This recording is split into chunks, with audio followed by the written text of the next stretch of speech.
In the name of our God, I ask you to have mercy upon the people in our country who are scared now. There are gay, lesbian, and transgender children in Democratic, Republican, and independent families, some who fear for their lives. The vast majority of immigrants are not criminals.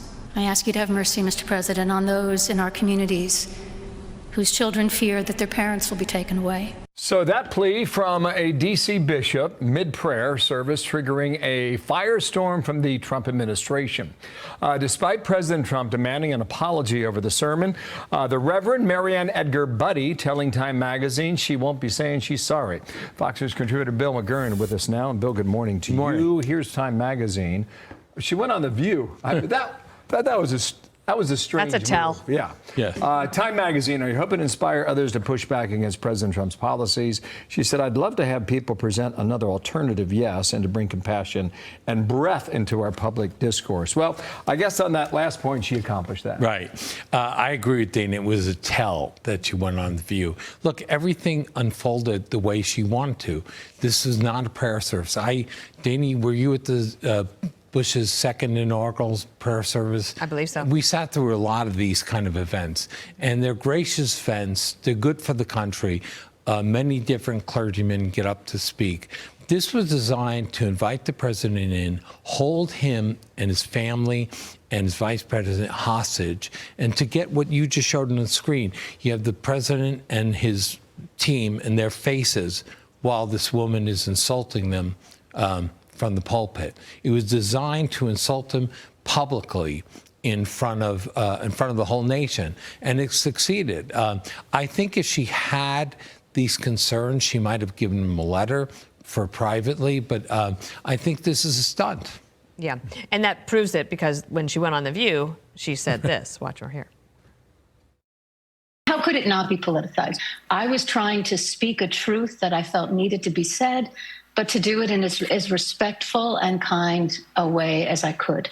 And also to bring other voices into the conversation, which voices that had not been heard in the public space for some time. What's interesting is, she's talking. One of the things she talked about was immigrants, and she said she had a very narrow view of the type of immigrant in our country. But then, the people also who didn't have a voice for a long time are the victims' families. Right. And that you just saw a bipartisan passage of the Laken-Riley Act. That was the first bill that was passed under President Trump. And you can have a conversation about all this, but it's not to be done from the pulpit. These are all secular concerns. Nothing about the gospel of Jesus Christ, as far as I can see. It was all political stunt, and now she's on a victory tour of TV saying, I'm not going to apologize. And it's really quite extraordinary. And it's just insulting. And I don't see how that advances there was another way your side. There was another way to do this. She could have expressed her feelings about this and her concerns, and she could have also expressed her concerns for the families of the victims, whether it's Laken-Riley, passed on the same day, or that beautiful 12-year-old girl in Jocelyn Ngari. Thank you, or her family. We pray for the strength of those families to get over these most challenging times. That would be like the humanitarian course in church. Yeah, that would be the humanitarian way and the nonpartisan way to do it. But I think she's an activist. She leads a church that very much does this every Sunday. This is not a new thing. And it's not just her. These are the pastors of this church do it all the time. Yeah, I'm not a member of that church, so I have That's why they should have gone to the Catholic church. Yeah. That would have been where's the Shrine?